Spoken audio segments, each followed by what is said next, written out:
آله وصحبه الوفاء أما بعد. Nafikiri mheshimiwa alishatangulia katibu mtendaji kuwataja aliwataja mengi yanakuwa sisilishe kwa wakati. Kwa hiyo kwa fupi tumezingatiwa. Wasfu wa marehemu Sayyid Othman bin Said Abdul Qadir bin Said Othman radhiyallahu anhu.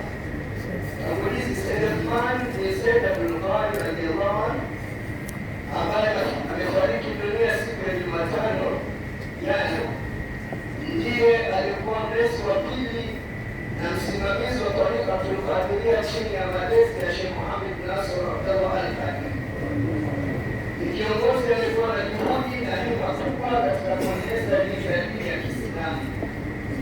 Alama yake kubwa ikiwa ni kujenga na kusimamia misikiti mingi na madrasa ndani na nje ya Tanzania. Haya yanafanya kuwa nguzo muhimu katika historia ya Uislamu na twarika hapa nchini. Wasifu huu unaelezea maisha yake tangu kuzaliwa, malezi, elimu, kazi na mchango wake katika dini na kufa kwake kwa ufupi. Kuzaliwa na wazazi wake. Mlezi wake wa pili wa Tariqatul Qadiriyya Sayyid Othman bin Said Abdul Qadir radhiyallahu anhu alizaliwa mnamo tarehe 14 Novemba 1938 katika kijiji cha Tunduni Mbechi hapa wilaya ya Kati mkoa wa Kusini Unguja, katika familia tukufu ya mashariki wa ukoo wa Mas'ud Al-Alawi. Baba yake ni almarhum Sayyid Abdul Qadir Othman Al-Alawi Al-Qadiri radhiyallahu anhu, anaunganisha kwake na kwenda kwa Sayyid Muhammad Nur ambaye ni mtoto wa Sayyid Othman Muhammad Nur aliyekuwa khalifa mashuhuri wa Sheikh Uwais bin Ahmad Al-Qadiri, asili yake ni Somali. Hivyo kusema kwamba yeye ni mjukuu aliyerithi jina la babu yake na mwenendo mzuri wa taifa. Mama yake marehemu Sayyid Othman Abdul Qadir radhiyallahu anhu Kipatai ni Kijongo, mwanamke mcha Mungu alikuwa na malezi ya bora. Nafasi yake katika kuzaliwa. Almarhum Sayyid Othman bin Said ni mtoto wa nne katika watoto wa marehemu Sayyid Abdul Qadir na Kipatai Jongo. Alilelewa katika mazingira ya kidini kutoka kwa wazazi wake na mashehe wengine wa Zanzibar. Familia yake. Sayyid Othman Abdul Qadir amejaliwa kuwa na wake watatu, watoto watano Madina. Miongoni mwa watoto wake Sayyid Othman amezaa watoto wa kiume na wa kike ambao wengi wamefuata nyayo zake na nyayo za babu zao katika elimu na kushughulikia dini, na wanashiriki katika kuongoza twarika na madrasa alizozianzisha. Miongoni mwa watoto wake ni kama ifuatavyo: jumla ni 11, watatu wanaume na 8 wanawake. Hatutawataja majina yao. Elimu yake. Sayyid Othman alianza masomo yake ya skuli katika skuli ya Uzinyago na alipata kusoma elimu ya Qur'ani akiwa mdogo chini ya uangalizi wa mama yake Kipatai. Baada ya hapo alisoma vitabu vya sheria, yaani fiqh, tauhidi, tafsiri ya Qur'ani na lugha kutoka kwa mashaikh mbalimbali. Naye alitusimulia pia alisoma pamoja na kaka yake marehemu Sayyid Nur radhiyallahu anhu aliyekuwa kadhi wa wilaya ya Kati. Wakati huo alikuwa anafuatana naye kwa mashehe wa mjini wa wakati huo.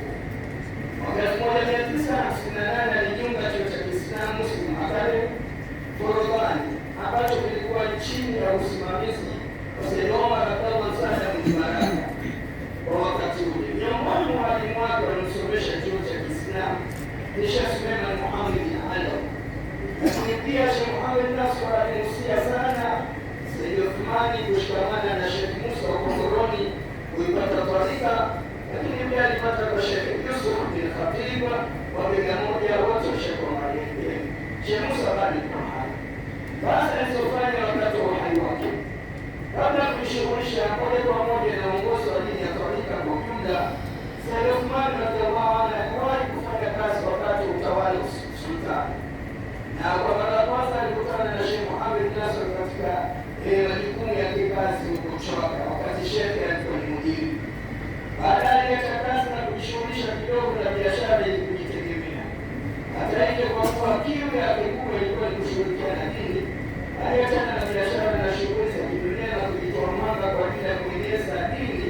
tarika la kuhudumia umma. Kwanza kufundisha dini. Sayyid Uthman alianza kufundisha dini rasmi baada ya kupokea amri ya shekhi wake Sheikh Muhammad Nasr kwamba aanzishe madrasa Namuta tarehe 12 Februari 1974 na kufanya uradi wa marafi kila siku ya Jumaa hapo chuoni kwake. Awali madrasa hii ilikuwa ni miti na udongo kwa kuchukua. Hiyo ndio ilikuwa funguo ya nuru ya uongozi kutoka kwa marehemu mlezi wetu. Walifikiriwa kuna madrasa zaidi ya 300 ndani ya visiwa vya Zanzibar, Tanzania kwa ujumla na nchi za jirani. Madrasa yake ilivutia vijana wengi wakiwemo Mheshimiwa Abdul Sheikh Hassan Wadi, Sheikh Harun Yahya,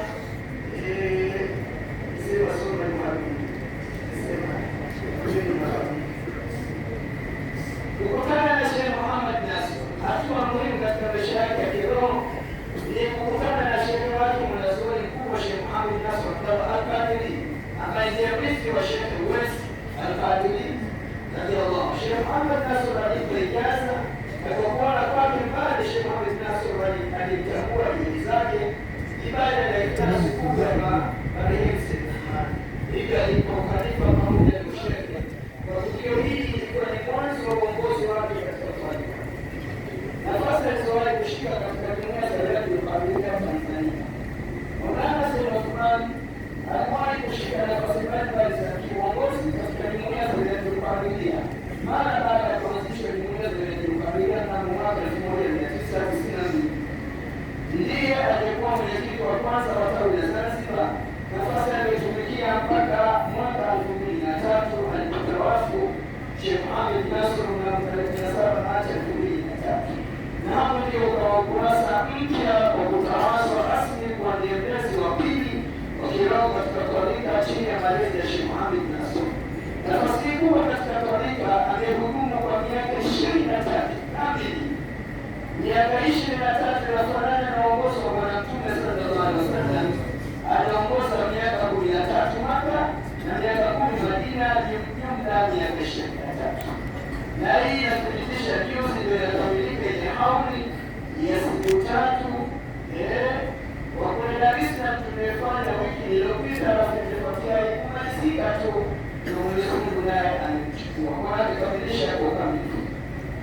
Na hapo ndipo kwa ukurasa mpya wa utawala rasmi Aisha Soka na akachukua jaza kwa khalifa funguliwa madarasa nyingi za uongozi wake, tabia na sifa zake.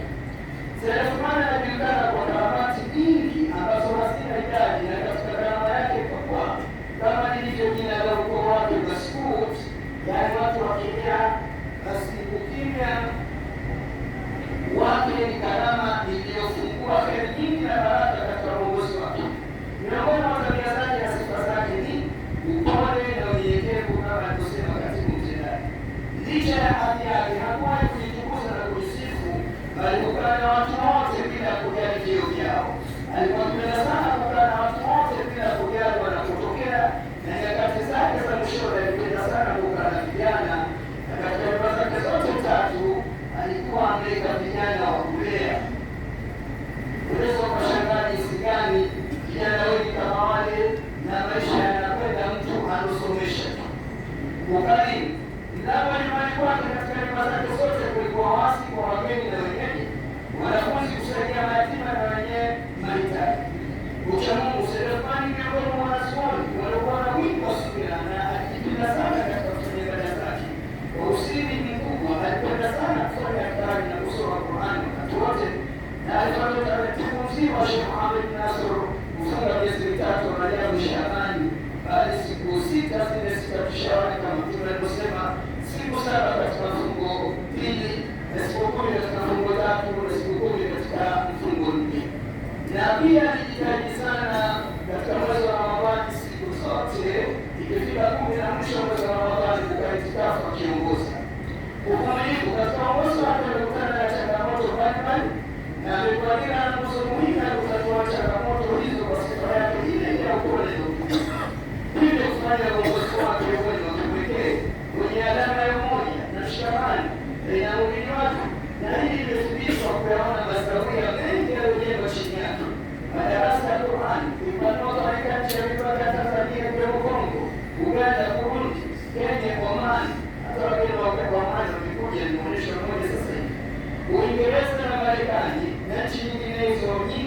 kupatikana murithi hao. Mpatanishi, miongoni mwa urithi wa sifa yake ilikuwa nguzo ya kupatanisha watu mbalimbali katika dini ndani ya nje na Tanzania. Wakati wote alikuwa akisisitiza kuwa tarika ni njia ya kumkaribia Mwenyezi Mungu, si kutengana.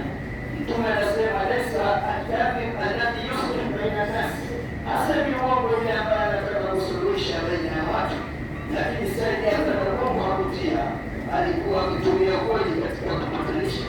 Kufariki kwake ndio mwisho wa risala yetu.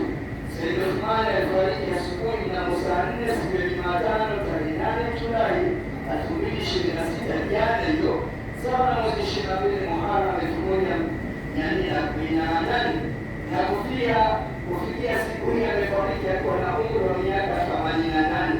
Tulisema alizaliwa 38 na 26 pamoja kutoka sufuri, hesabu ndio hiyo. Tukio hili lilitokea baada ya kutoka kuzungumza na wageni waliotembelea kama ilivyo desturi yake, kukutana na watu mbalimbali. Safari ya mwisho ilikuelekea ndugu nyingi kwa ajili ya alfajiri na kuswali sala yake. Alikuwa na kufanya ibada zote mpaka kuswali sala ya dua na baadaye kurudi nyumbani kwa ajili ya kupata chai na familia hapo nyumbani kwake kwa Mtipura. Mara tu baada ya kumaliza alizungumza na wageni, kisha kuingia ndani kwake. Hapo ikawa ndio mwisho wa safari yake katika dunia, na Mwenyezi Mungu ikawa ndio kuichukua roho yake ila ilahi. Hitimisho, maisha ya mlezi wetu wa pili Sayyid Uthmani radhiallahu anhu ni kielelezo tosha cha mtu aliyejitoa kwa ajili ya dini yake na umma wake kwa ujumla, kuanzia jitihada zake za malezi yake ya kidini, kukuza elimu na kuitanua tarika mpaka kufikia mwisho wa maisha yake leo hii. Yeye ni baba wa mlezi aliyetufunza tarika kwa vitendo. Yote haya yanadhihirisha kuwa yeye ni kiongozi aliyechaguliwa kuhudumia tarika. Mwenyezi Mungu ampee na familia yake binafsi ya juu pamoja na baba yake Bwana Mtume Muhammad sallallahu alaihi wasallam. Napenda kumtaja Sayyid Mudhir hapa. Yeye katika tarika hii Sayyid Uthmani alitoka kule barabara, lakini na Sayyid Omar Kulateni, yeye huyu ndio alikuwa khalifa mkubwa katika makhalifa 6 waliokuwa wamekuwa tarika hapa Zanzibar. Na kwa maana hiyo sisi tarika yetu kupitia kwa Sheikh Mohamed Nasr inatoka kwa Sheikh Abdallah bin Ahmad, alafu inatoka kwa Sayyid Omar Kulateni. Lakini wawili hawa ni wapenzi wakubwa Sayyid Uthmani Sayyid na Sayyid Omar Kulateni. Hapo wanakuwa wanatoka kwa maelezo na wao wanakuja hapa.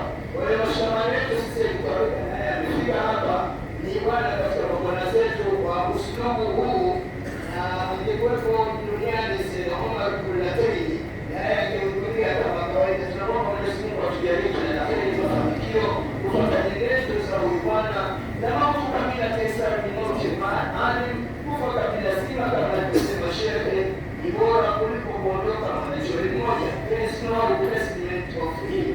Tujitahidi tukabesa wale binti Allah will enable us inshallah. Salam.